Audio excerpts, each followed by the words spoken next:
अस्सलाम वालेकुम। उम्मीद करती हूँ तमाम तलबा खैरियत से होंगे। अल्लाह पाक आप सबको ज़िंदगी के हर मैदान में कामयाब करे, आपके लिए आसानियाँ पैदा फरमाए और आसानियाँ बढ़ने का शर्फ अता फरमाए। डियर स्टूडेंट्स, जैसा कि प्रीवियस लेक्चर में हमने कोवलेंट बॉन्ड को डिस्कस किया था, आज के लेक्चर में हम हाइड्रोजन बॉन्डिंग को डिस्कस करेंगे।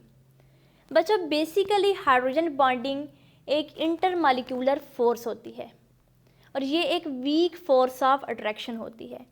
ये फोर्स बेसिकली ऐसे मॉलिक्यूल्स के दरमियान पैदा होती है जिनमें हाइड्रोजन एटम का बॉन्ड एक साइज़ में छोटे लेकिन ज़्यादा इलेक्ट्रोनेगेटिविटी रखने वाले एटम के साथ बना होता है। फॉर एग्ज़ाम्पल नाइट्रोजन है, ऑक्सीजन है, फ्लोरीन है। इन तमाम एटम्स की इलेक्ट्रोनेगेटिविटी हाइड्रोजन की निस्बत ज़्यादा होती है, इसलिए इनकी फोर्स ऑफ अट्रैक्शन भी ज़्यादा होती है और ये इजीली हाइड्रोजन को अपनी तरफ अट्रैक्ट कर लेते हैं। जबकि हाइड्रोजन एटम इलेक्ट्रोपॉजिटिव होता है, उसकी फोर्स ऑफ अट्रैक्शन कम होती है, इसलिए ये बहुत जल्दी बल्कि इजीली दूसरे इलेक्ट्रोनेगेटिव एटम की तरफ अट्रैक्ट हो जाता है। हम हाइड्रोजन बॉन्डिंग को इस तरह डिफ़ाइन कर सकते हैं कि the electrostatic force of attraction between electronegative atom and partially positively charged hydrogen atom is called hydrogen bonding।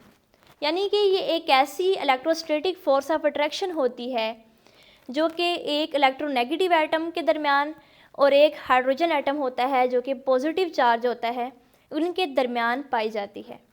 अब जो हाइड्रोजन एटम होता है और एक इलेक्ट्रोनेगेटिव एटम होता है, उनके दरमियान कोवलेंट बॉन्डिंग होती है, यानी ये इलेक्ट्रॉन्स को शेयर कर लेते हैं।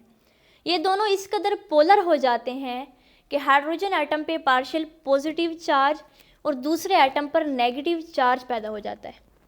हाइड्रोजन का साइज़ बेसिकली बहुत छोटा होता है और चार्ज पॉजिटिव होता है, इसलिए दूसरे मॉलिक्यूल के एटम, ख्वाह वो नाइट्रोजन हो, ख्वाह वो ऑक्सीजन हो या वो फ्लोरीन हो, हाइड्रोजन को अपनी तरफ अट्रैक्ट कर लेते हैं। यहाँ हम हाइड्रोजन और ऑक्सीजन की मिसाल ले लेते हैं जो कि बेसिकली वाटर का फार्मूला है।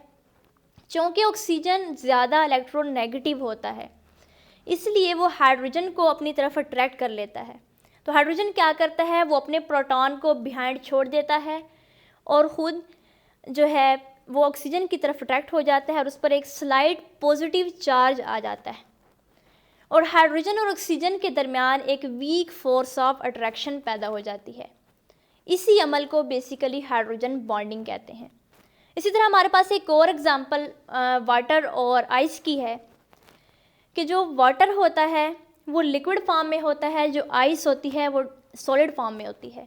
अब सवाल ये पैदा होता है कि बर्फ़ जो है वो पानी के ऊपर फ्लोट क्यों करती है। अब बर्फ़ का पानी के ऊपर तैरना,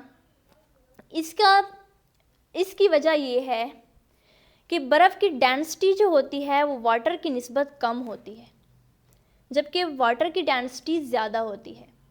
लिक्विड फॉर्म में पानी के मॉलिक्यूल इर्रेगुलर मूव करते हैं, लेकिन जब वाटर आइस बनता है, यानी कि जब वो जम जाता है, सॉलिड फॉर्म में आ जाता है, तो उसके मॉलिक्यूल एक तरतीब की सूरत इख्तियार कर लेते हैं, इसलिए उन्हें एक ओपन स्ट्रक्चर मिल जाता है। इस दौरान मॉलिक्यूल का दरमियानी फासला भी बढ़ जाता है और एज अ रिज़ल्ट आइस का वॉल्यूम बढ़ जाने से उसकी डेंसिटी वाटर की निस्बत कम हो जाती है। नेक्स्ट लेक्चर में हम आयोनिक बॉन्ड को डिस्कस करेंगे। तब तक के लिए नेक्स्ट वीडियो का इंतज़ार कीजिए। चैनल को सब्सक्राइब कीजिए, वीडियो को लाइक कीजिएगा और बेल आइकन को प्रेस कर दीजिए ताकि हमारी आने वाली हर वीडियो का नोटिफिकेशन आपको बर वक्त मौसूल होता रहे। अपना बहुत सा ख्याल रखिएगा, दुआओं में याद रखिए। मिलते हैं नेक्स्ट वीडियो के साथ, तब तक के लिए अल्लाह हाफिज़।